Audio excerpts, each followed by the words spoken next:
Hi, everybody. How are we doing? Happy Monday morning. So, yes, I'm on Monday morning. Not my normal time to be on, but you know what, guys? It's going to be a hectic day ahead, and I didn't want to miss jumping on with all you guys. Hi, Sheila Ann. Thank you for joining me. I appreciate it. And thank you to my replay viewers for hopping on as well. I'm very grateful for you. And on Facebook, you guys can go ahead and comment. Periscope, if you're on the replay, then, you can share it out. But I'd appreciate if everybody shared it out because you know what? There are a lot of picky eaters out there. And it can drive somebody nuts, can it? So we're going to talk about ways that you can help your kids not be such picky eaters. And as you're coming on, let me just tell you a little bit about who I am. My name is Celia, and I'm your family empowerment coach. Simply put, I'm here to empower you. Hi, Dixie Cup of Joe. I empower you with parenting tips, health, wellness, mindset, all the tools that you need for your toolbox to empower yourself, your relationship, and of course your children, so that your family can be on the same page with each other, reach the mission and the vision that you have planned for your family. So let's not waste time and let's get started. All right, let's talk about picky eating because, it happens a lot. And I hate to tell you that a lot of picky eaters are reflected on the way their parents eat. So if you're a picky eater yourself, chances are you're going to create a picky eater as a child. Now, that doesn't mean that holds true for everybody. And a lot of times, hi Jamie, a lot of times kids just become picky eaters and parents eat everything. But I'll tell you a little medical thing, and that is that children's taste buds on their tongue are like a gazillion times more than an adult's taste buds. So, when you taste things like broccoli, and although it's kind of an odd taste, to a child, it may be a super odd taste, okay? Which is why it's good to throw a little cheese on it and give it a little milder flavor. So sometimes it's simply that things taste odd to kids, and sometimes they are not offered the variety of foods because their parent is more picky than, somebody that just eats everything, that's put down as food in front of them. But there are many ways that you can, hold on, I have to make a note, that you can encourage your children to eat more and eat more variety and get more fruits and vegetables. Fruits are pretty easy for kids to eat because they're, for the most part, delicious. And they're sweet and they're flavorful and they're juicy. Vegetables, a little tougher. But that doesn't mean that your kids won't eat vegetables. A lot of kids love to eat vegetables. They love it. So let's talk about some ways to get your kids just to eat a variety of foods. First of all, you need to encourage them to eat a variety of foods. You need to put a variety of foods in front of them. So I always say 2 to 3 no thank you bites. No less than 2, but 3 is even better. So when they taste something, that first bite is kind of awkward. But if they stop there and say they don't like it, they may never discover that they actually like something. So give them another no thank you bite. Make this a habit in your household because that second bite may just be enough to get them to like it. 3's a charm. So get them to eat 3 bites and chances are they're going to enjoy the food and they're going to like what they're eating. My grandson, have you ever eaten those seaweed sheets? They're baked seaweed sheets. I gave my grandson one in the car because they're easy grab and go for the car. They don't make too much of a mess, a little shredding, but mostly not. And he took a bite of it and he said, Gammon, is this one of those things that I'm not going to like the first bite, but I'm going to love the second bite? I'm like, absolutely. And he took the second bite and he loved it and he ate 5 more sheets. So give them a chance to like it, but make it a rule in your house. 3 no thank you bites. Okay, Everyone eats the same. Guys, don't be a short order cook unless you absolutely have to.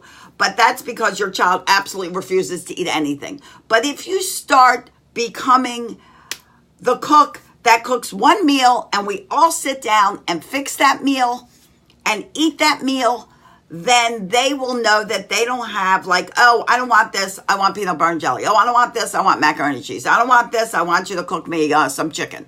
I don't want this. How do you get them to even try that first bite when they won't? Good question, Jamie. Okay, so a lot of times, depending on what it is, if it's something you want them to try, hi, Linda, you can actually just put it on the table. So you can fix whatever meal they're having and maybe give them things, that everybody else is eating. But in the middle of the table, have like a little buffet. So it can include things that maybe they don't normally eat and things that you want them to try. So maybe it's a little carrots, or it's a little raw broccoli, or it's some grapes, or it's some raisins, or it's some beans. Easy finger grab and go foods. And put them just in the middle of the table like a buffet, and don't talk about it. Don't be like, oh, you have to eat this. Try this, try this, try this. Don't make a to-do about it. Put it in the middle of the table and just you start picking from that little buffet in the middle of the table. And then maybe your husband or your wife starts picking from the middle of the table. Maybe another child starts doing it. Before you know it, those kids will pick from the middle of the table. And if it doesn't happen the first time, maybe it'll happen the second meal. But the things you want them to try, if you don't want to put it on their plate, just put it in the middle of the table like a little buffet and have everybody just try them and snack on them. And if you're starting a meal and the kids are really hungry, give them like vegetables first. Even if you do this before you sit down to the table. Even if they're bugging you, is dinner ready, dinner ready, give them something that you're not sure they'll eat first. When they're super hungry, just put it out there for them to munch on. Maybe they're playing a game. Put it out there on a plate for them to munch on and snack on. And if they're hungry, they'll grab it and taste it. And if you don't like it, if they don't like it the first bite, suggest, take another one. Try another one. And every time you can get them to try more and more foods that way by just putting them out there and not making a huge deal out of it. Another thing, guys, is have a family meeting. And in the family meeting, and we'll do another broadcast about family meetings, but in the family meeting, talk about, we're going to be reaching out and trying new foods. And here are some ways we're going to do it. We're all going to go food shopping. And every time we go food shopping, we're going to have a color of the day. And everybody gets to pick their color. So, Tommy, you may be red. Lori, you may be yellow. Betsy, you may be orange. And then we're going to go to the store, and each of you have to pick a new fruit or vegetable in that color that we've never tried before. Or maybe you've never tried before. And we're going to grab it and we're going to try it at home. And then let your kids plan meals together. Let them help you create the meal. Kids are much more apt to eat food that they help make. You can have things like baked potatoes with toppings and have a whole smorgasbord of toppings, tacos, roll-ups. Take tortillas and let them make their own kind of burrito roll-ups. And with burritos, they can put in anything, meats, veggies, all kinds of things, and let them make it and create it themselves. And they'll be more apt to eat and try new different things. Okay. Don't predetermine what they eat. So number 3. We kind of added in some others. Hi, Mercool. Thank you for joining me, guys. And share this out because there are a lot of parents struggling with picky eating. And it's making everybody crazy. Okay, so don't predetermine what they eat. By this, I mean, if you don't like something, don't automatically assume that your child is not going to like it. So, I had a friend, and They were divorced, and when her son went over to her ex's house, he ate all kinds of peppers, yellow peppers, green peppers, orange peppers. And when he came back to her house, she wasn't offering him because she didn't like it, but she wanted him to eat more vegetables. And I said, well, let's get some peppers going. And I brought over some peppers, and we cut them up, and she went like this. Well, when he saw that, he didn't want to eat them, and I had to tell him, these are the same peppers. Look, I eat them. Don't do that, because you are directly influencing your child. Remember that you are your child's greatest role model. And what you do, they do. They're not going to do what you say. They're going to do what you do. So the more you are open to trying new foods, the more they will be open to trying more new foods. Okay, dips. Kids love to dip. And if you have kids, you've probably figured this out. So, put out some dips in the middle of the table. There could be ketchup. There could be ranch dressing. There could be hummus. You have to change your own behavior. Absolutely. Absolutely. When you become a parent, it's vitally important to look at yourself, see what's not so great, be honest with yourself, and do something different. You got to change to have a different outcome. Doing the same thing over and over again is not going to get the same outcome. So, remember that stuff in the middle of the table? How about some dips, hummus, ranch dressing, salsa, stuff like that. Put stuff out and they can dip their food. It doesn't have to be potato chips. It could be pretzels. It could be breadsticks, sesame sticks. It could be their vegetables, could be their fruit. Help them help them start over, do over. There's always do-overs in life. Let them help you create some fun dips. Get recipes on, the internet for fun dips that you guys can make together and have a meal full of dips, full of fresh vegetables, fruit that you can dip in the dips that are in the middle of the table. Have everybody try something. I used to do a fun foods class for kids. And one day I did a class on there's nothing in the house to eat. Do you know how kids always go, there's nothing in this house to eat? When there's literally tons of things in the house to eat, just nothing they want to eat. So I had a class on there's nothing in the house to eat. And what I did on the table, I made a whole buffet.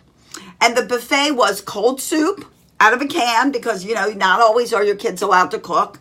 If they have a microwave, they can heat stuff up. So I had some soup. I had some tuna fish. Introduce them to healthy food early. Yes, if they're only eating chicken nuggets, that's all they're eating. Exactly, Dixie Cup of Joe. Exactly. Get that food started right away. Introduce this stuff as toddlers. So, when there's nothing in the house to eat, you are, because if you become a short order cook and the kids only eat hot dogs or they only eat chicken nuggets or they only eat macaroni and cheese and you never give them variety, they're never going to try the variety. Hi, Brittany. One time, I'll get back to the there's nothing in the house to eat thing. But it reminds me of something. One time I went on vacation with some other members of my family that I don't normally vacation with. And they cooked this whole shrimp seafood meal and they made hot dogs for the kids. And I'm like, my kids are going to eat the shrimp seafood meal. They're not going to eat the hot dogs because they love that kind of stuff. So I'm like, I hope you guys don't mind, but I'm not going to feed my kids the hot dogs because they're going to really want this. And my kids eat what I eat. They don't eat a whole separate meal of junk food. They eat the real food. So yes, start early and get them moving along. But that doesn't mean if you haven't started early, you can't change the path of food in your house. So when there's nothing in the house to eat, make a smorgasbord. Let them pick out stuff in the cabinet, in the pantry, in the fridge. It can be, things that you have, relishes, salsas. It can be pretzels. It can be celery. You can cut up stuff. You can have maybe some pita chip, whatever you have. Soups, tuna out of the can and put it out and have them start trying everything, dipping, a real fun meal. Another help, the toothpick. Guys, kids love to eat with toothpicks. They love it. Let's face it, it's fun. It's a party. So put stuff out and give them toothpicks. You can have a whole bunch of meatloaf cut up in little pieces if you're serving meatloaf, maybe little green beans, and maybe beans. Things that are easy to eat with toothpicks. And forget the fork. Get rid of the fork. Put out a whole bunch of toothpicks. Poke them in. Let them poke them in. Watch the little ones so they don't stab their tongue. We don't want any stabbings. But give them toothpicks. Make it fun. And they'll be more apt to eat the food. Okay. I kind of got thrown off in my order, but that's all right.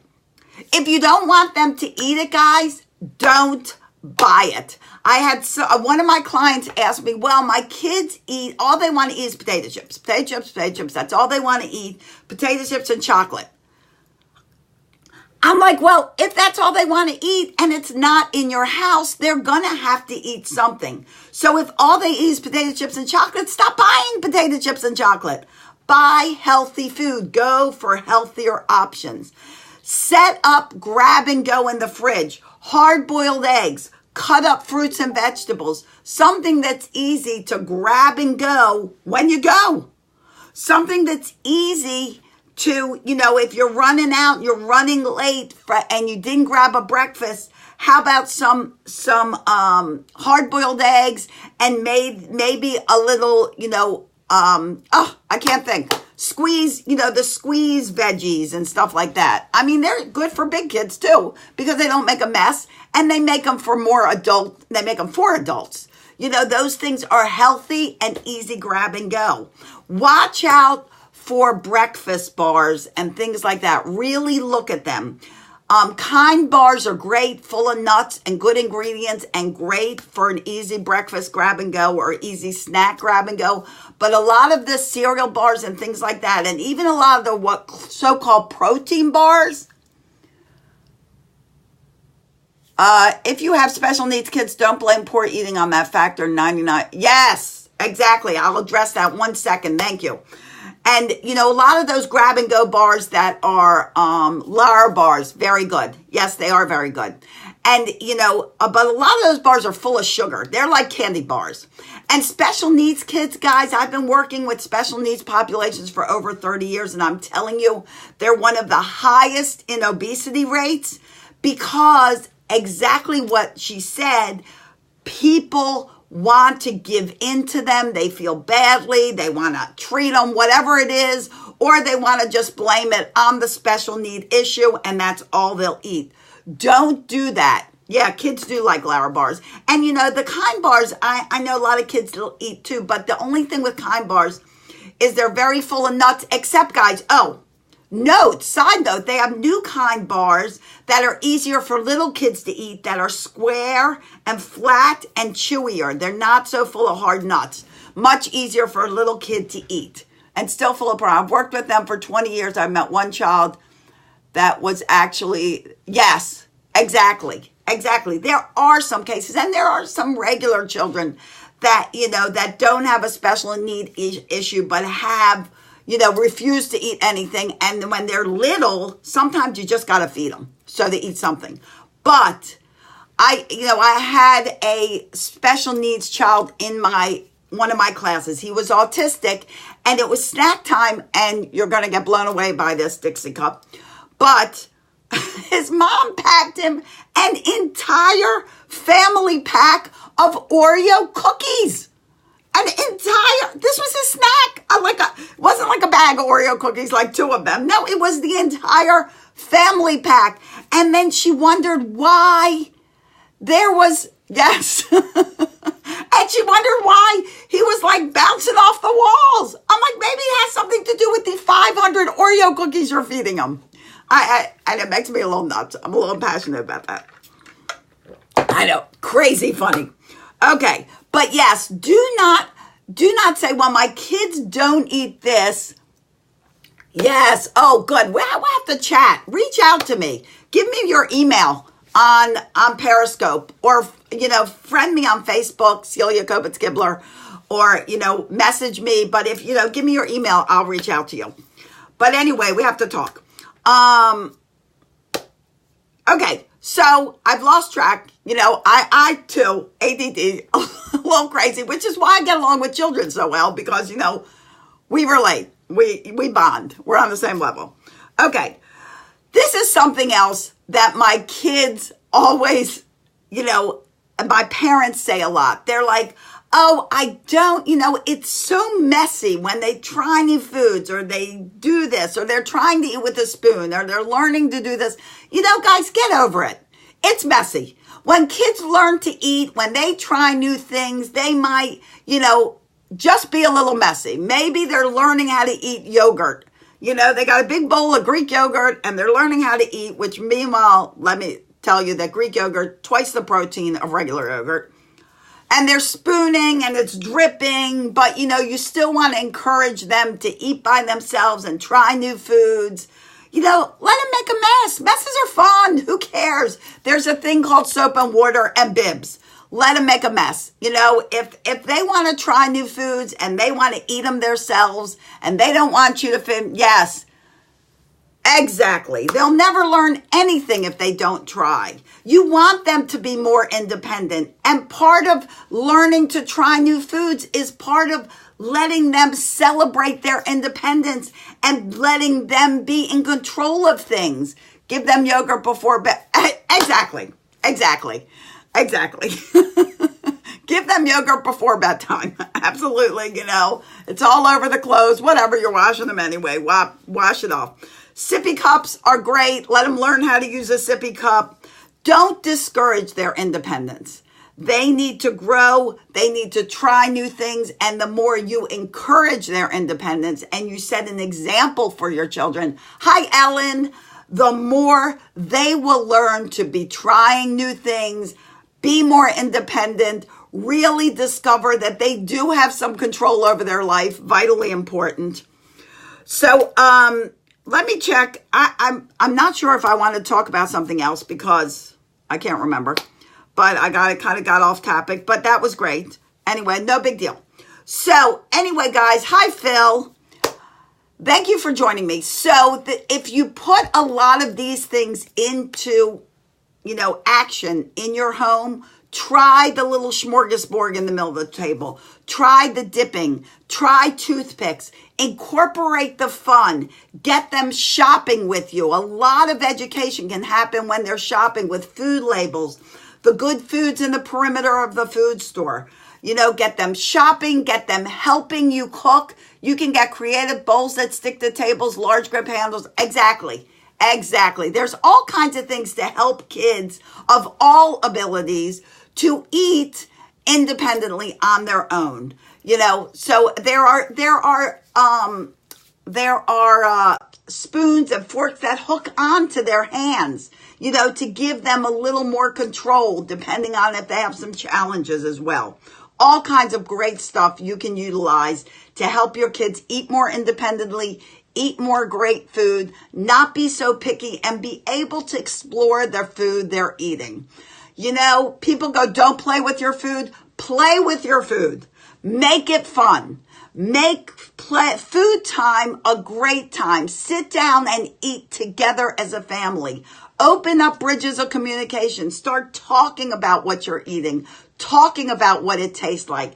Ask them, what does that taste like to you? What does it feel like on your tongue? Is it smooth? Is it grainy? Is it chunky?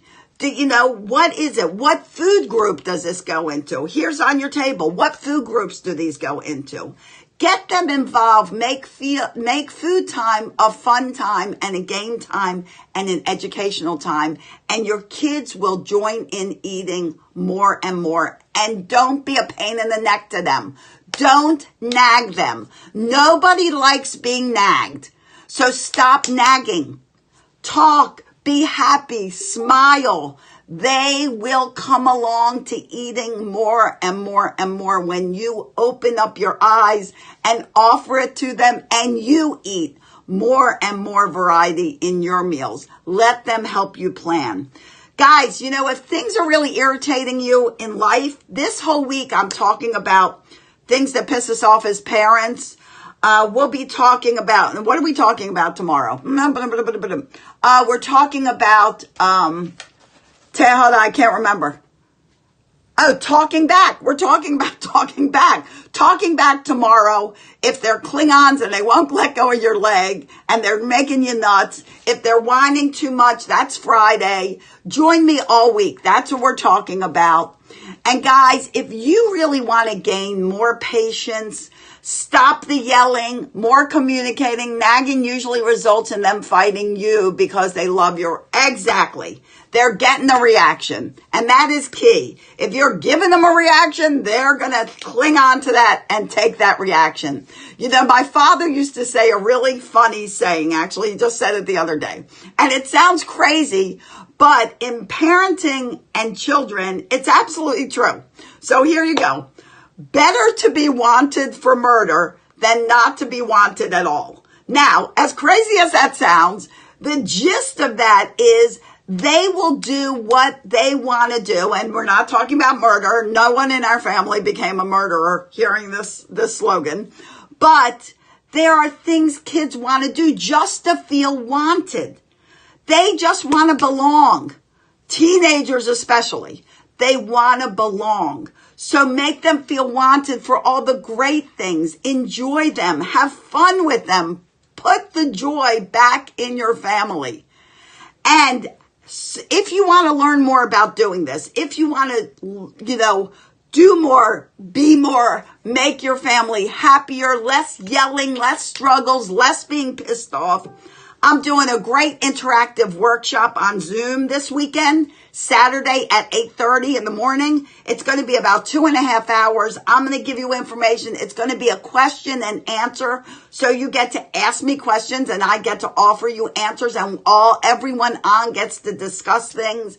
Interactive, not a recording, not a webinar, an interactive master class based on things that piss us off. You can go to pissedoffparents.com to register. It's very limited so that we all get a lot of interaction and we all get a chance to talk and ask questions. If you want to be a part of it, sign up today. It's this Saturday at 8:30. Thanks, Dixie. Thanks, Dixie. At pissedoffparents.com. Okay. Next month, my masterclass will be the 21st parent. You can register for everything actually on pumpedupparenting.com. And December, we're going to have a special guest in our masterclass talking about budgeting, economy, making your family budget and your debt reduction a serious action goal for the new year and how to get it done. Kim Baker is an expert at this. She's going to be joining me for December's masterclass. So you can join all the masterclasses at pumpedupparenting.com, specific to Friday, Saturday this week, pissedoffparents.com. But, it'll take you to register. Anyway, guys, I'm going to move it on because I got to get going and get teaching myself. So you guys, I'm so grateful for you all being here with me today. Let me know if you have any questions. Reach out to me. If we're not friends on Facebook, that's a crime. We need to be friends. Find me at Celia Kobitz Kibler, or you can just do Facebook/Celia.Kibler, my name. And in the meantime, guys, let's connect. Let's do more. Let's get these kids of the world having a great life, full of fun, full of joy, and a super happy childhood. I wish you all peace, love, and tons of laughter. Thanks for being here today, and I'll see you tomorrow at 2:00 and around the web. Bye, everyone.